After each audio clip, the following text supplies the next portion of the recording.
Camera অথবা lens এটা একটা যন্ত্র মাত্র। আপনি যন্ত্রের উপরে পুরোটা বিশ্বাস করতে পারবেন না, যন্ত্র চালানো শিখতে হবে। ছবির জন্য এবং ভালো ভিডিওর জন্য সবার প্রথমে প্রয়োজন আপনার চিন্তাধারা। আপনার ভিজুয়ালাইজেশন পাওয়ার যতই স্ট্রং, তত আপনি সেটা কাজে লাগাতে পারবেন সেই যন্ত্র দিয়ে। সাপোজ আপনি আউটকাম কী চাচ্ছেন সে সম্পর্কে আপনার কোনো ধারণাই নেই।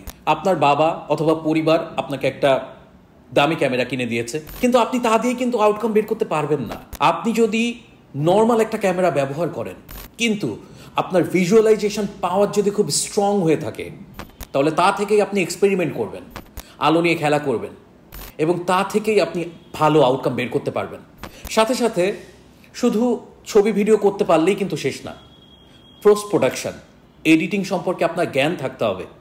এই যে টোটাল জার্নিটা, এটা একটা ওয়ান্ডারফুল জার্নি। এই জার্নির ভেতরতে যখন একজন ক্যামেরাম্যান যায়, একটা সময়টাতে সে ফটোগ্রাফার হয়। ক্যামেরাম্যান কাকে বলছি? যে হচ্ছে ক্যামেরাটা চালাতে শিখে গিয়েছে, ক্যামেরা যে function, ISO, shutter speed, aperture, এগুলো চালাতে জানে, এগুলো ফাংশন সম্পর্কে ধারণা আছে, সেই ক্যামেরাম্যান। কিন্তু ফটোগ্রাফি কিন্তু আর্ট। ফটোগ্রাফিতে যদি তাকে ভালো কিছু করতে হয়, তাকে এক্সপেরিমেন্ট করতে হবে, তাকে আর্টিস্ট হতে হবে। অন্যথায় যন্ত্র কখনো আপনাকে সেই আউটকাম দিবে না যা আপনার মেধা অথবা মস্তিষ্ক আপনাকে দিতে পারবে।